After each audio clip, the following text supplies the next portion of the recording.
Klabu ya Yanga wanasisitiza kwamba wao hawachezi, yani hawatocheza mechi kati yao na klabu ya Simba ambayo imepangwa kuchezwa Juni 15 mwaka huu 2025 kama ambavyo wamekuwa wakisisitiza, na hii wakisema kuwa kama matokeo yao hawatoyafanyia kazi, yani bodi ya ligi. Na hii inakuja ikiwa ni mara baada ya uongozi wa Yanga kukutana na kukaa kikao na bodi ya ligi na kisha kuzungumza na wao kuamua kutoka na kauli hii ikiwa ni Juni 9 mwaka 2025. Taarifa ambayo imetolewa na kamati ya utendaji ya Yanga hii leo imesema kuwa msimamo wao hautobadilika kama wanaoyaomba hayatoshughulikiwa.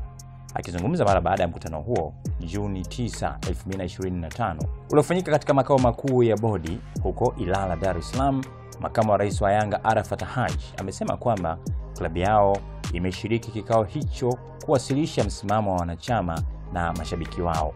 Akizungumza juu ya kukubali kucheza mechi dhidi ya Simba, Arafat amesema kwamba Yanga haikuwahi kusema kama itacheza mechi hiyo. Namnukuu, "Tumemaliza mkutano na tulichokifanya ni kuwasilisha msimamo wa klabu kutoka kwa wanachama na mashabiki wetu. Hilo ndilo kubwa."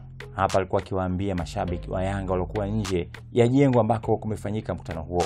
Mara baada ya kusema hayo, Arafat aliondoka eneo hilo sambamba na viongozi wake, huku ofisa habari wa bodi ya ligi kuu Karimbo Imanda yeye akisema kwamba taarifa kamili juu ya mkutano huo itakuja kutolewa na ofisa mtendaji mkuu wa bodi Almas Kasongo.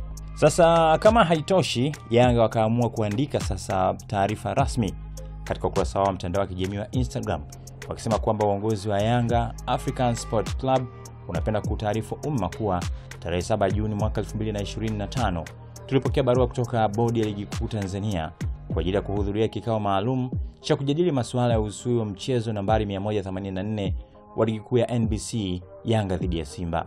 Uongozi wa klabu yetu ulitii wito huo na kushiriki katika kikao kilichofanyika hii leo Jumatatu Juni tarehe 9 mwaka 2025 katika ofisi za bodi ya ligi kuu Tanzania zilizopo jengo la NSSF Mafao House, Dar es Salaam kuanzia majira ya saa 4 kamili asubuhi. Baada ya majadiliano kwa saa kadhaa, viongozi wa klabu waliwasilisha msimamo wa klabu yetu kuwa hautashiriki mchezo nambari 184 uliopangwa kufanyika tarehe 15 Juni 2025 mpaka pale matakwa yetu tuliowasilisha kwa maandishi kwao yatakapotimizwa.